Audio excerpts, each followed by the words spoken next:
In this presentation, we're going to go over 5 leaders that you should learn from and discuss what makes them great.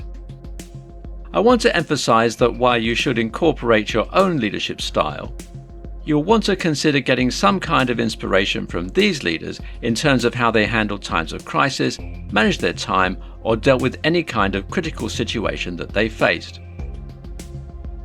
Let's begin with the first leader on our list, and that is Dwight D. Eisenhower. He was an army general and supreme commander of the Allied forces in Europe during World War II. He later served 2 terms as President of the United States. He developed a model for time management known as the Eisenhower matrix. He created a 4-sided matrix where he would plan and prioritize his tasks from urgent and important to, well, not urgent and not important. So if he had a task in the upper left-hand corner, that was urgent and important and he needed to get it done. Whereas if it was urgent but not important, he could delegate it to someone else. Google more information about the Eisenhower matrix and put it to good use if you want to manage your time. Second on the list, we have Walt Disney. He made a crucial decision that could either make or break his production company, whether he should or should not make a feature-length animated cartoon. He decided to press ahead, despite nobody having made such a movie before.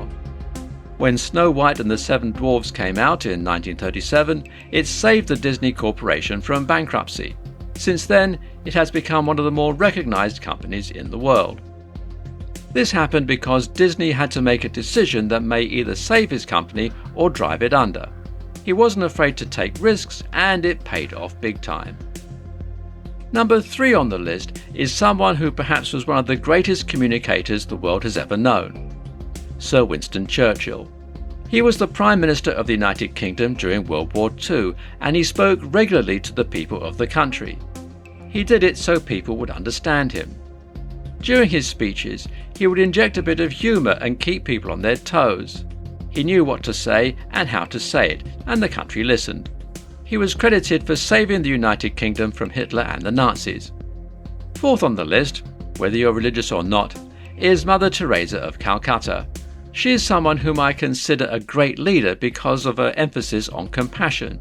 She spent much of her life helping the poor, the sick and the dying. She cared for them and did everything she could to help lighten the workload of other people who worked along with her. Needless to say, she was kind, was able to listen to people, and was able to empathize with them. Last on the list is Dr. Martin Luther King Jr. His famous "I Have a Dream" speech was perhaps one of the greatest given by someone who has never held a political office. He did it in a time when he wanted people to live together in peace without resentment. He was able to push through his cause without using violence, despite facing it himself, including his assassination in 1968. He wanted a peaceful resolution and made sure it was done.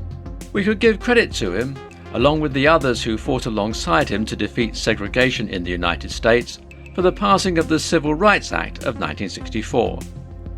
These 5 leaders have been instrumental in their leadership skills, and you may draw inspiration from them in the way you may be leading yourself.